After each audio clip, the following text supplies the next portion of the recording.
आज हम हिंदी भाषा के उस सबसे दिलचस्प और परीक्षाओं में उलझाने वाले हिस्से का पर्दाफाश कर रहे हैं, मतलब मुहावरे और लोकोक्तियां। हम सिर्फ ये नहीं जानेंगे कि इनका अर्थ क्या है, बल्कि इसके पीछे के क्यों और कैसे को भी डिकोड करेंगे। लेकिन चर्चा को गहराई में ले जाने से पहले मुझे लगता है उस बुनियादी अंतर को समझना जरूरी है जो अक्सर लोगों को कंफ्यूज कर देता है। जी बिल्कुल, मुहावरा और लोकोक्ति दोनों सुनने में एकदम एक जैसे लगते हैं, लेकिन इनके बीच एक बहुत बड़ा स्ट्रक्चरल फर्क है। वही तो।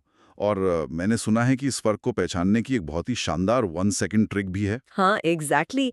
1 सेकंड ट्रिक यही है कि मुहावरा, जिसे हम अंग्रेजी में इडियम कहते हैं, वो कभी भी एक पूरा वाक्य नहीं होता।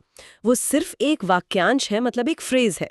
इसकी सबसे बड़ी तकनीकी पहचान ये है कि 99% मामलों में इसके अंत में ना लगा होता है। अच्छा, मतलब क्रिया के अंत में ना। जी, जैसे आंखें खुलना, 9 2 11 होना या उल्लू सीधा करना, इन सब के अंत में एक क्रिया है जो ना पर खत्म हो रही है। वहीं दूसरी तरफ लोकोक्ति, जिसे प्रोवर्ब या कहावत कहा जाता है, वो किसी लोक कथा या अनुभव पर आधारित एक पूरा स्टैंड अलोन वाक्य होती है। स्टैंड अलोन होती है। हाँ, इसके अंत में ना होना बिल्कुल भी जरूरी नहीं है। जैसे आध जल गगरी छलकत जाए, ये अपने आप में एक पूरा संदेश है। इसे किसी भी सहारे की जरूरत नहीं है। ये पॉइंट सच में बहुत दिलचस्प है। अगर इसे एक एनालॉजी या तुलना से समझाया जाए तो मुझे लगता है मुहावरा किसी शानदार डिश में डाले गए मसाले की तरह है। मतलब लाल मिर्च या गरम मसाला किसी भी डिश को एक बेहतरीन फ्लेवर देते हैं, बाद में वजन डालते हैं। लेकिन कोई भी इंसान सिर्फ एक कटोरी गरम मसाला चम्मच से तो नहीं खा सकता ना। बिल्कुल नहीं। हाँ, तो मुहावरे को अर्थ पूरा करने के लिए वाक्य की ग्रेवी चाहिए, जबकि लोकोक्ति अपने आप में एक पूरी डिश है, एक कंप्लीट स्टोरी है जिसे किसी और चीज की जरूरत नहीं है। यह तुलना बहुत ही सटीक है। और देखिए, जब हम इस स्ट्रक्चर को समझ लेते हैं तो यह देखना आसान हो जाता है कि मुहावरे परीक्षाओं में एक ट्रैप कैसे बन जाते हैं। मतलब सबसे खतरनाक ट्रैप्स वहां होते हैं जहां बात मानव शरीर की हो रही होती है। शरीर के अंगों वाले मुहावरे। जी, इनका सबसे बड़ा छल ये है कि यहाँ शब्दों का जो शाब्दिक अर्थ है, यानी लिटरल मीनिंग, वो कुछ और निकलता है और लाक्षणिक अर्थ एकदम अलग होता है। और यहीं पर वापस आता है हमारा वो परीक्षा वाला उदाहरण जो हमने शुरू में लिया था, नाक का बाल होना। मतलब ये सच में हैरान करने वाला है कि जो चीज़ शारीरिक रूप से हमें परेशान करती है उसका अर्थ बहुत अधिक प्रिय होना या अत्यंत करीबी होना कैसे हो सकता है। बच्चे तो यही टिक करके आते हैं कि कष्ट देना। इसके पीछे आखिर क्या विज्ञान है, मनोविज्ञान है? इसके पीछे बहुत ही गहरा एनाटॉमिकल और एवोल्यूशनरी लॉजिक है। अगर हम शरीर विज्ञान के नजरिए से देखें तो नाक के बाल बाहरी धूल मिट्टी, प्रदूषण और कीटाणुओं को शरीर में जाने से रोकते हैं। अच्छा, हाँ, वो फिल्टर करते हैं हवा को। एग्जैक्टली, वे हमारे रेस्पिरेटरी सिस्टम के पहले रक्षक हैं। और सबसे बड़ी बात, वे शरीर के बहुत करीब होते हैं, एकदम भीतर। पुराने समय में भाषा विज्ञानियों ने इस बात को समझा कि जो चीज़ भले ही बाहर से देखने में साधारण या अजीब लगे, लेकिन वो सुरक्षा करती है और सबसे नज़दीक है, वही आपकी सबसे प्रिय चीज़ है। अरे वाह! ये एक ऐसा ट्रैप है जहां आधुनिक कॉमन सेंस काम नहीं आता, बल्कि इसके पीछे की सांस्कृतिक और जैविक सोच को समझना पड़ता है। अब समझ में आया कि इसके पीछे का असली लॉजिक क्या है। मतलब जो रक्षक है वही सबसे प्रिय है। ये मानव शरीर को देखने का एक बहुत ही अलग नजरिया है। इसी तरह आंखों से जुड़े मुहावरे भी अक्सर गलतफहमी पैदा करते हैं। जैसे आंखें बिछाना और आंखें फेर लेना। ये दोनों सुनने में किसी शारीरिक क्रिया जैसे लगते हैं, लेकिन इनके अर्थ बिल्कुल विपरीत ध्रुवों पर हैं। बिल्कुल। देखिए, आंखें बिछाना का अर्थ है प्रेम पूर्वक या बहुत ही आदर के साथ किसी का स्वागत करना। इसे ऐसे इमेजिन किया जा सकता है कि जैसे किसी खास मेहमान के स्वागत के लिए जमीन पर मखमल का कालीन बिछाया जाता है ना, वैसे ही यहाँ कोई व्यक्ति आदर में अपनी नजरें, अपना सबसे संवेदनशील अंग बिछा रहा है। ये तो समर्पण और सम्मान का चरम हुआ। जी, लेकिन इसके बिल्कुल उलट है आंखें फेर लेना, जिसका अर्थ सिर्फ इग्नोर करना नहीं है। तो क्या इसका मतलब पूरी तरह से खिलाफ हो जाना है? हाँ, इसका सटीक अर्थ है बुरे वक्त में प्रतिकूल हो जाना या बदल जाना। जब कोई इंसान नजरें मिलाता है तो वो एक कनेक्शन बनाता है। आंखें फेरने का मतलब है कि उस इंसान ने वो कनेक्शन तोड़ दिया है। अक्सर ऐसा तब होता है जब परिस्थितियां बदलती हैं और जो लोग पहले साथ थे वे अचानक अजनबी बन जाते हैं। कनेक्शन तोड़ने की बात हो रही है तो कान पर जूं न रेंगना मुहावरे का विजुअल तो और भी ज्यादा इंटेंस है।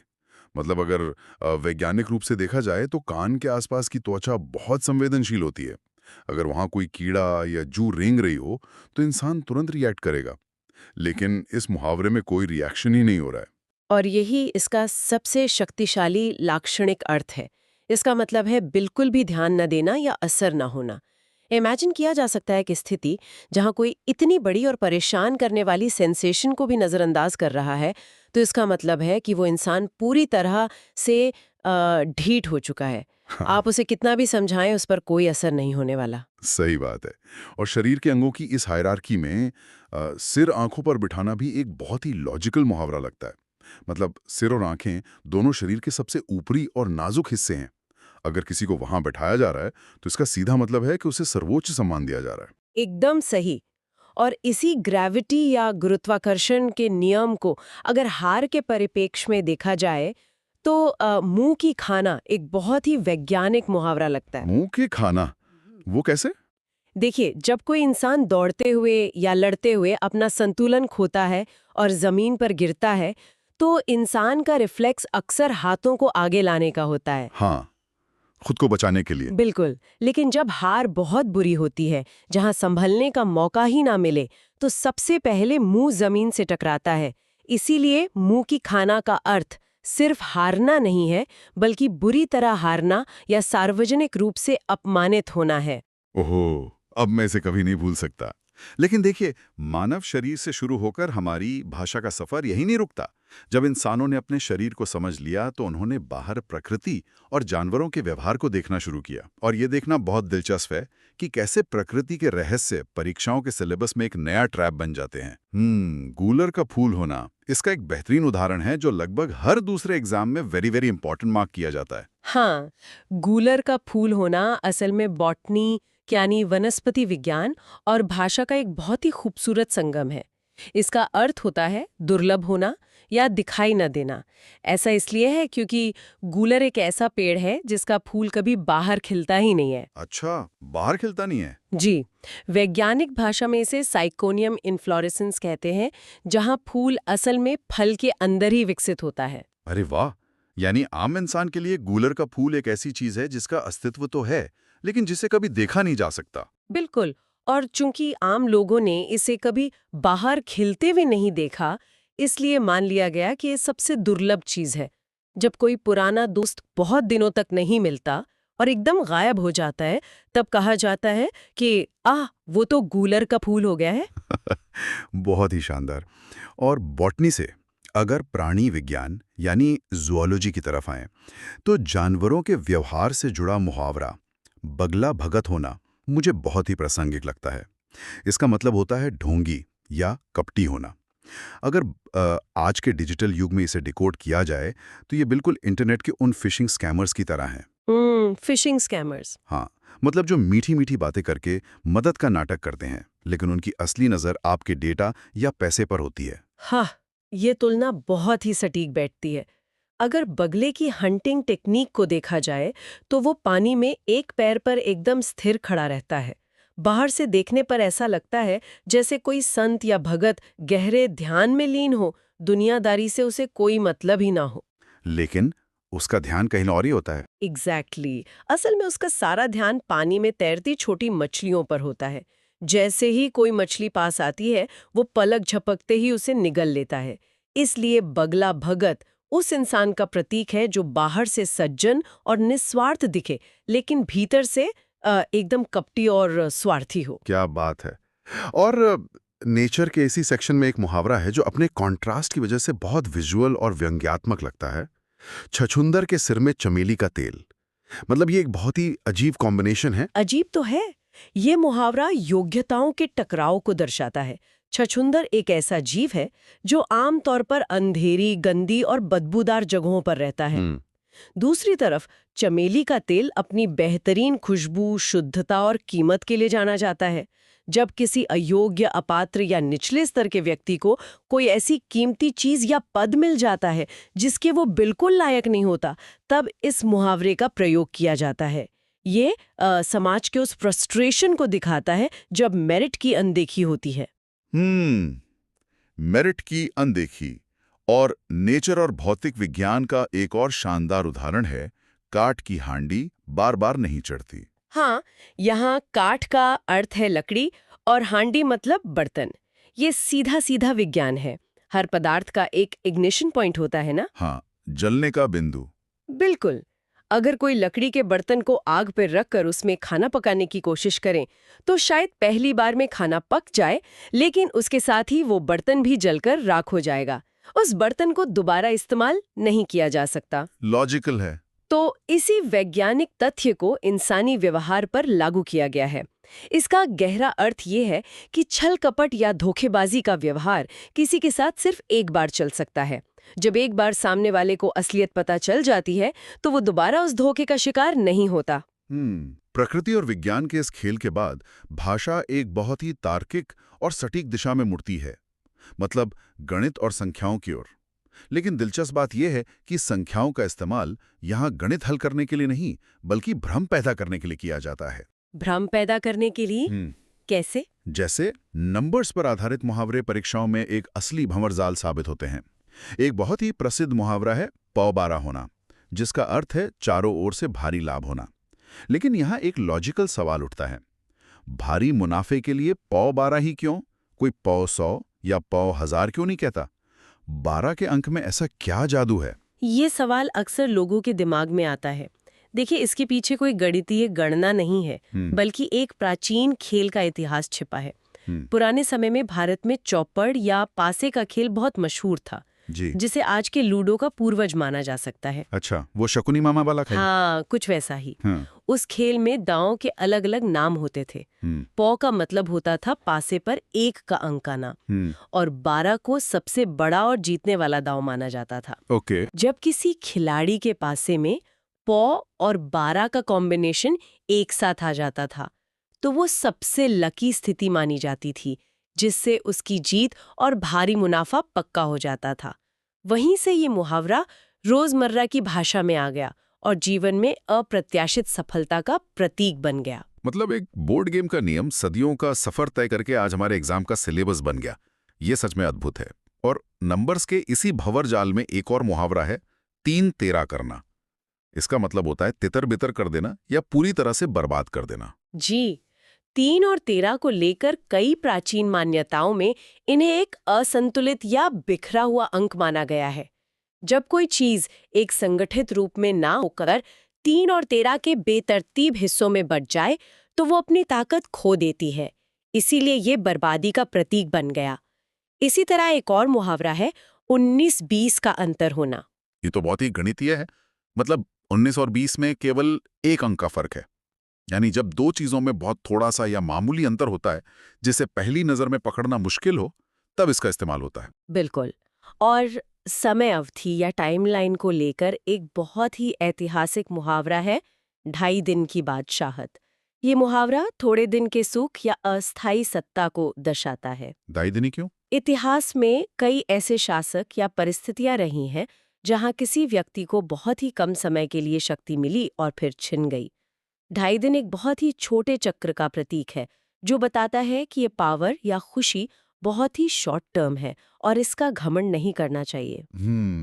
और संख्याओं की बात हो और 9, 2, 11 होना का जिक्र न हो, ऐसा तो हो ही नहीं सकता। 9 और 2 को जोड़ने पर 11 होता है। ये तो सिंपल एडिशन है। लेकिन इसका अर्थ रफू चक्कर होना या भाग जाना कैसे बन गया? इसके पीछे कोई बहुत गूढ़ विज्ञान नहीं है, बल्कि यह गणित की तेजी और शारीरिक गति का एक मनोरंजक मेल है। अच्छा। 9 और 2 को जोड़ने का विचार एक क्विक कैलकुलेशन को दर्शाता है।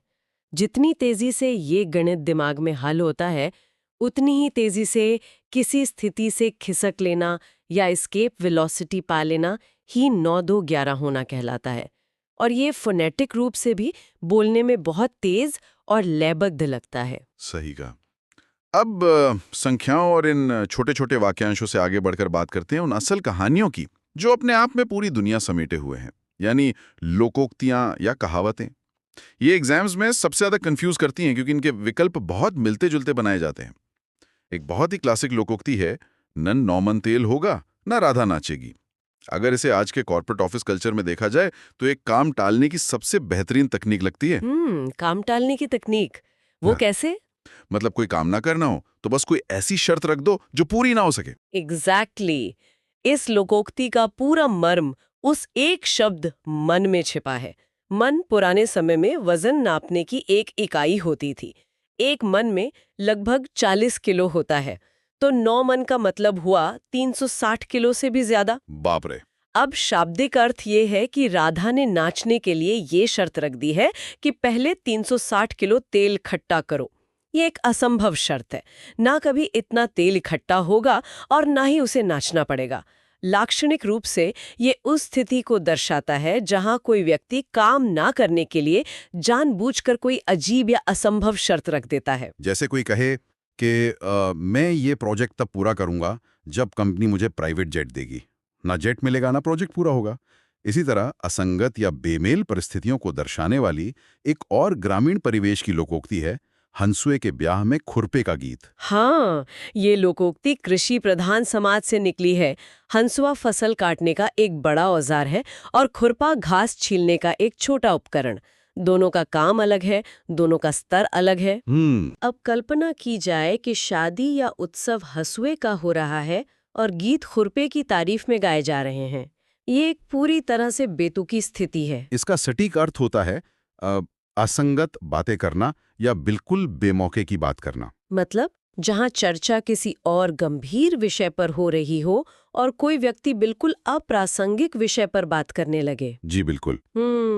समाज के आर्थिक और शैक्षिक असंतुलन को दिखाने वाली एक और बहुत ही प्रसिद्ध लोकोक्ति है, पढ़े फारसी बेचे तेल, ये देखो कुदरत का खेल। मध्यकालीन भारत के इतिहास में फारसी भाषा को राज दरबार की, इलीट क्लास की और प्रशासन की भाषा माना जाता था। जो व्यक्ति फारसी पढ़ लेता था उसे विद्वान माना जाता था और उसे ऊंचे पदों पर नौकरी मिलनी तय होती थी। तो फिर तेल क्यों बेच रहा है? इतनी ऊंची योग्यता होने के बावजूद सड़कों पर तेल बेचने जैसा छोटा या शारीरिक श्रम वाला काम कर रहा है, तो ये कुदरत की विडंबना या दुर्भाग्य को दर्शाता है। इसका अर्थ है योग्यता होने के बावजूद मजबूरी में छोटा काम करना।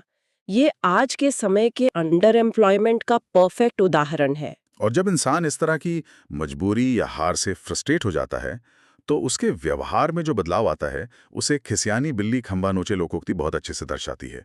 ये मनोविज्ञान के डिस्प्लेसमेंट ऑफ एंगर सिद्धांत का ही एक रूप है ना? बिल्कुल। जब कोई इंसान अपनी शर्म, असफलता या हार का सीधा सामना नहीं कर पाता, तो वो अपनी भड़ास दूसरों पर या निर्जीव चीजों पर निकालने लगता है। जैसे कोई टीम मैच हारने के बाद अंपायर या पिच को दोष देने लगे।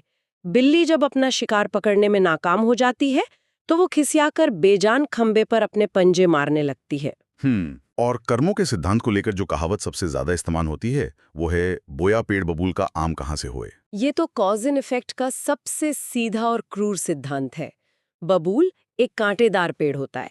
अगर जमीन में बीज ही कांटों के बोए गए हैं, तो इंसान ये उम्मीद कैसे कर सकता है कि वहां मीठे आम के फल उगेंगे? सही बात है। ये बताता है कि बुरे कर्मों का नतीजा कभी अच्छा नहीं हो सकता। और समाज में लीडरशिप और बुद्धिमत्ता की सापेक्षता को दर्शाने वाली लोकोक्ति आती है, अंधों में काना राजा। जहां बिल्कुल ही अज्ञानता हो, जहां किसी को कुछ न पता हो, वहां अगर किसी एक व्यक्ति के पास थोड़ी सी भी समझ या अधूरा ज्ञान हो, तो उसे ही समाज का सबसे बड़ा ज्ञानी या नेता मान लिया जाता है। और एक लोकोक्ति है जो अक्सर मेहमानों के लिए इस्तेमाल होती है, मान न मान, मैं तेरा मेहमान। ये जबरदस्ती गले पड़ने को दर्शाता है। जब कोई व्यक्ति किसी समूह या स्थिति में आमंत्रित या स्वागत योग्य न हो, लेकिन फिर भी वो अपनी उपस्थिति दर्ज कराने पर अड़ा रहे। तो अब तक हमने बुनियादी बातें समझ ली, प्रकृति का विज्ञान देख लिया, संख्याओं का गणित और समाज की कहानियां भी देख ली। लेकिन किसी भी एग्जाम में कुछ सवाल ऐसे होते हैं जो सिर्फ पास या फेल तय नहीं करते, बल्कि ये तय करते हैं कि टॉप रैंक किसे मिलेगी। ये एडवांस लेवल के मुहावरे होते हैं। जी, और रैंक डिसाइड करने वाले इन मुहावरों की सबसे बड़ी खासियत ये होती है कि ये एक जैसे लगते हैं। इसका एक बहुत ही क्लासिक जोड़ा है जो अक्सर परीक्षार्थियों को फंसाता है। आसमान से बातें करना बनाम हवा से बातें करना। ये सच में बहुत ट्रिकी है। मतलब दोनों ही वाक्यांशों में ऐसा लग रहा है जैसे कोई जमीन छोड़कर ऊपर आसमान या हवा में है। यही वो सूक्ष्म अंतर है जो रैंक तय करता है। देखिए, आसमान से बातें करना को लोग अक्सर घमंडी होना समझ लेते हैं, क्योंकि उन्हें लगता है कि इंसान घमंड में सिर उठाकर आसमान की तरफ देख रहा है।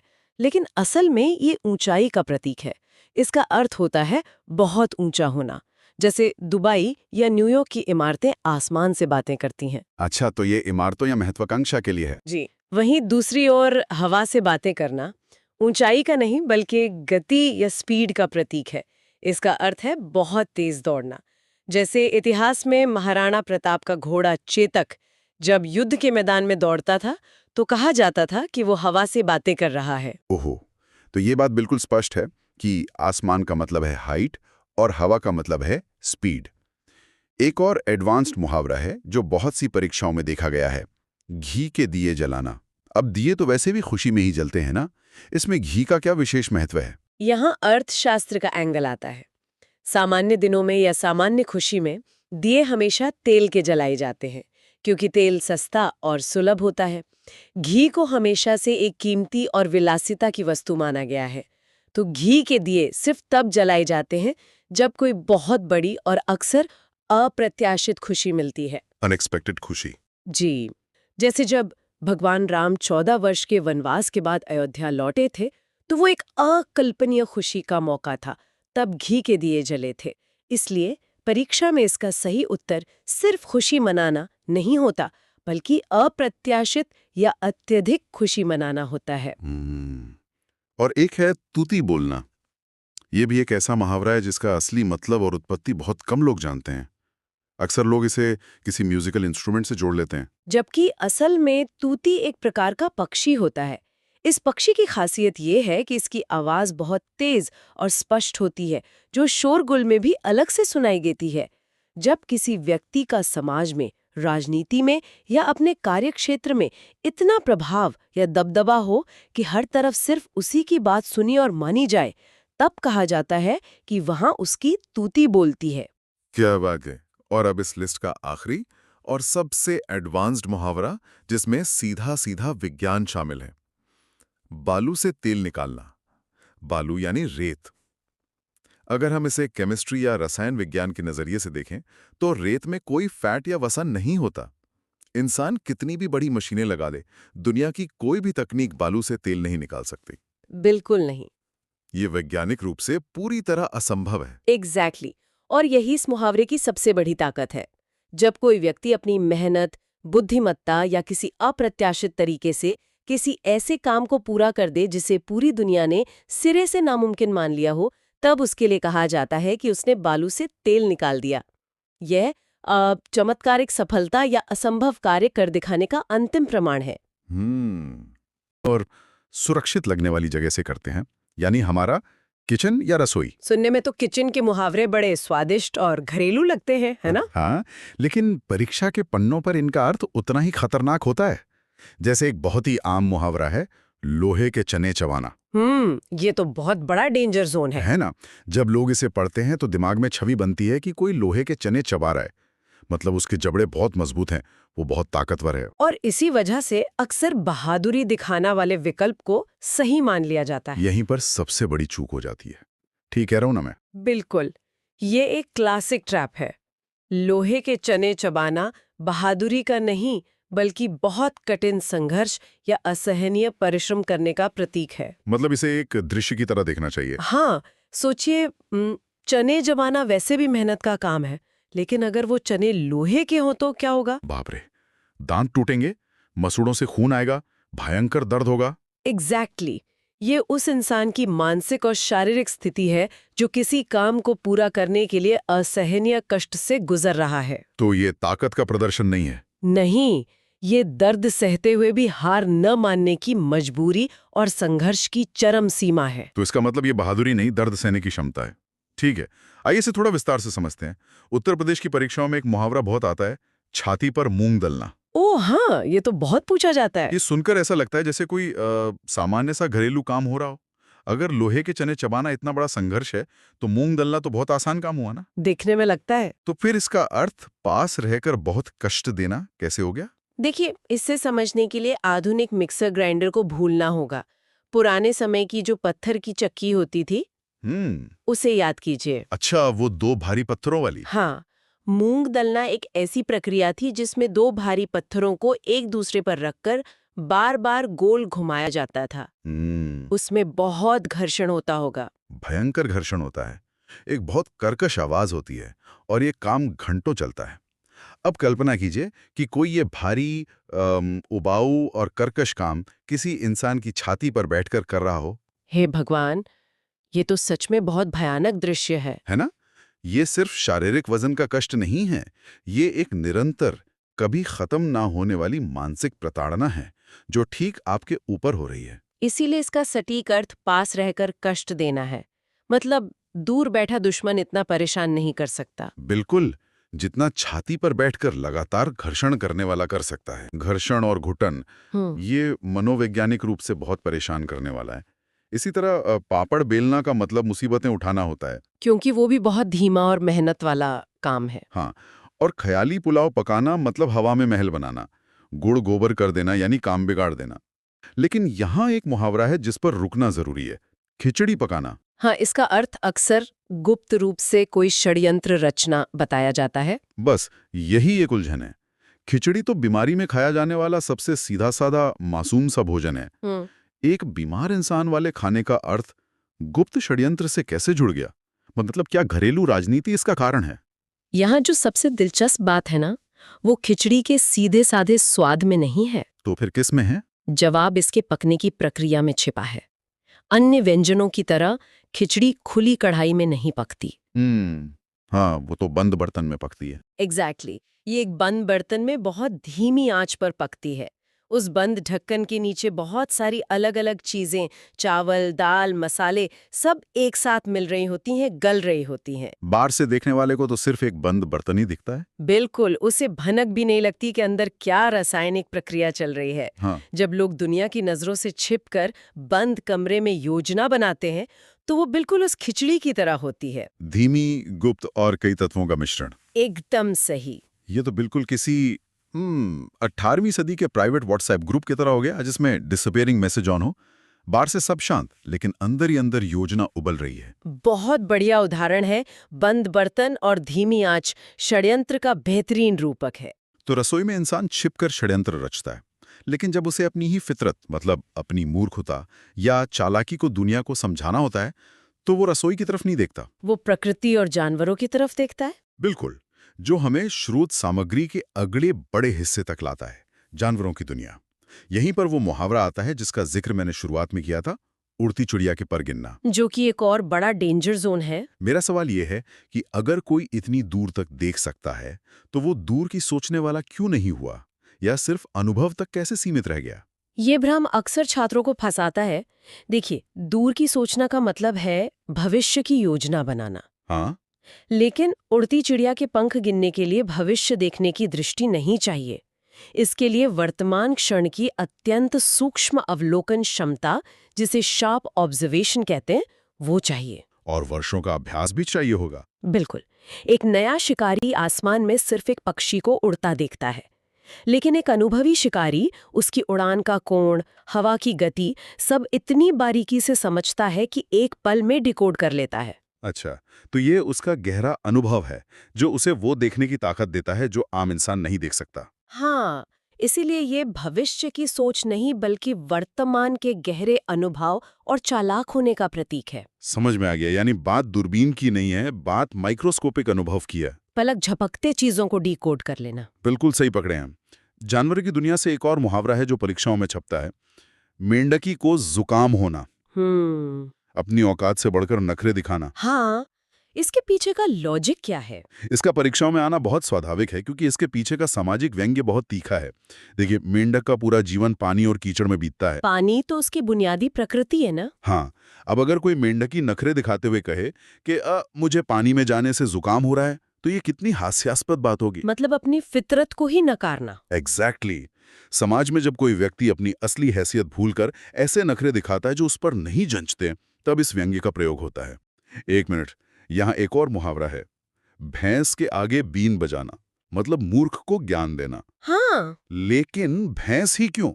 अगर मूर्खता की बात है तो कुत्ते के आगे बीन बजाना या घोड़े के आगे बीन बजाना क्यों नहीं कहा गया? ये एक शानदार सवाल है और इसका उत्तर पशु मनोविज्ञान में है। वो कैसे?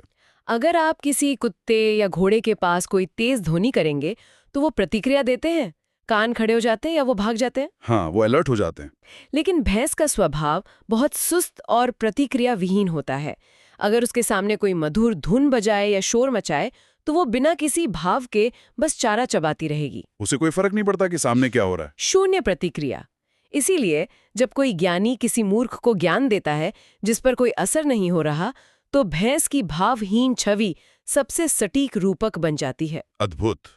और इसी तरह मगरमच्छ के आंसू बहाना भी है झूठी सहानुभूति। जीव विज्ञान भी साबित कर चुका है कि मगरमच्छ जब शिकार निगलता है तो जबड़े के दबाव से उसकी आंखों से पानी निकलता है। वो दुख नहीं, शारीरिक प्रक्रिया है। तो जानवरों से इंसान की फितरत समझ आती है, लेकिन जब इंसान के अंदर भावनाएं चरम पर होती हैं तो क्या होता है? वो चेहरे पर रंगों के रूप में उभरती हैं। और जब ये रंग आक्रामकता में बदलते हैं तो बात युद्ध तक पहुंच जाती है।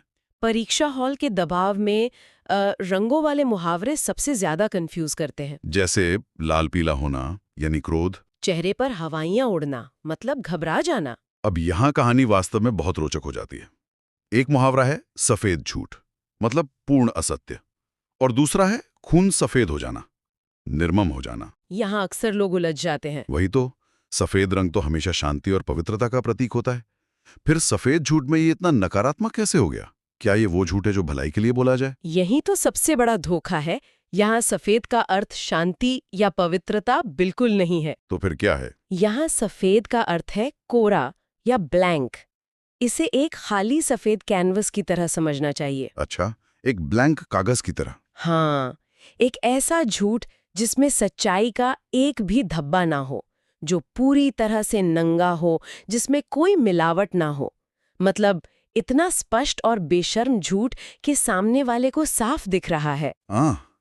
कोरा झूठ, जिस पर सच्चाई की कोई स्याही गिरी ही नहीं। बिल्कुल, ये कोई पवित्र झूठ नहीं है, ये एक कोरा झूठ है। ये बहुत ही तार्किक बात है, लेकिन फिर खून सफेद हो जाने का मतलब क्रूर होना कैसे हो गया? अगर इसे शरीर विज्ञान से जोड़ा जाए तो तस्वीर एकदम साफ हो जाती है। शरीर में दौड़ता हुआ लाल खून जो है ना, वो जीवन, ऊष्मा और इंसानियत का प्रतीक है। जब इंसान बहुत डरता है या संवेदना मर जाती है तो रक्त प्रवाह बदलता है, चेहरा पीला या सफेद पड़ जाता है। तो सफेद खून का मतलब वो गर्मी खत्म हो जाना जो एक इंसान को इंसान बनाती है। एकदम सही। जब वो ऊष्मा ही नहीं रही तो इंसान ठंडा और निर्मम हो जाता है। और जब इंसानियत मरती है तो युद्ध के मैदान सजते हैं। और युद्ध वाले मुहावरे भी परीक्षाओं में अपनी जगह पक्की करते हैं। जैसे हथियार डाल देना, मतलब हार मानना, छाती पर पत्थर रखना, भारी दुख सहना। लेकिन एक मुहावरा है दांत खट्टे करना, जिसका अर्थ है युद्ध में बुरी तरह हराना। हाँ, इसका हारने से क्या संबंध है? ये मानव शरीर की एक मजबूत रिफ्लेक्स कार्रवाई पर आधारित है। कभी किसी बहुत खट्टे कच्ची नींबू को चबाने की कल्पना कीजिए। उफ, सोचते ही सिहरन हो गई। है ना? लार ग्रंथियां सिकुड़ जाती हैं, जबड़ा लॉक होने लगता है। उस खट्टेपन के दौरान क्या कोई और सख्त चीज चबाई जा सकती है? बिल्कुल नहीं, चबाने की क्षमता ही शून्य हो जाती है। लकवाग्रस्त जैसा महसूस होता है। युद्ध के मैदान में शत्रु के दांत खट्टे करने का ठीक यही मतलब है। दुश्मन को एक ऐसा करारा झटका देना कि उसकी आक्रामकता पूरी तरह से सुन्न हो जाए। उसे ऐसी स्थिति में पहुंचा देना जहां वो पलटवार ही ना कर सके। ये सिर्फ हराना नहीं है, दुश्मन को मनोवैज्ञानिक रूप से पंगु बना देना है। कमाल का नजरिया है। मतलब मुहावरे सिर्फ शब्द नहीं है, ये शरीर की प्रतिक्रियाओं का आईना है। बिल्कुल। लेकिन देखिए, मुहावरे तो फिर भी वाक्यांश होते हैं।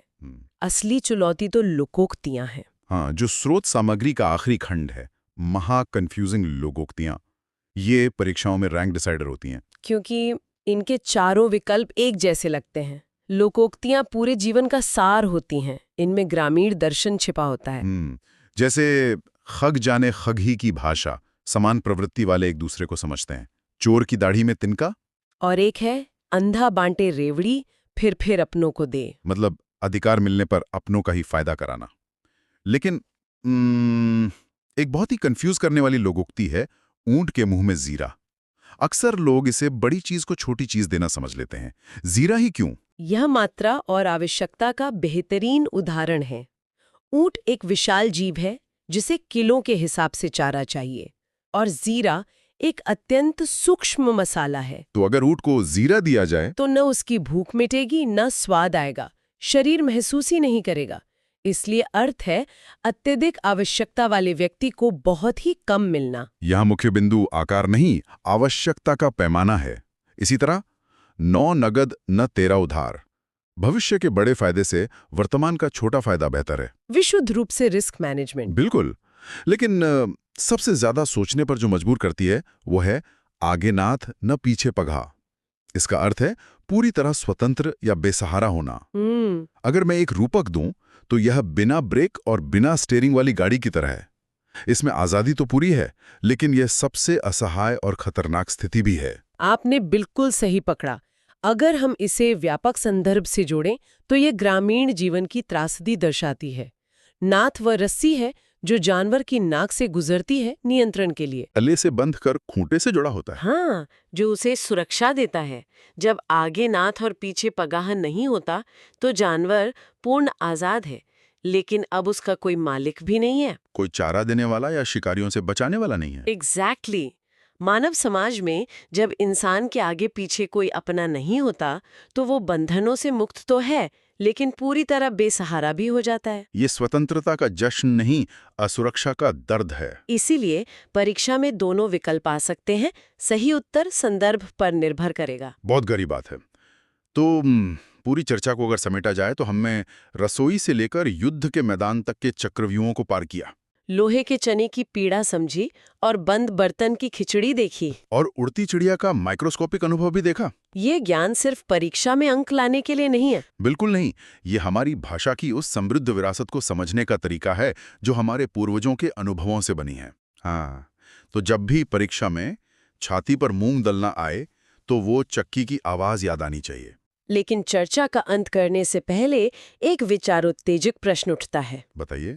आज हमने खेती, रसोई और युद्ध से निकले मुहावरे देखे।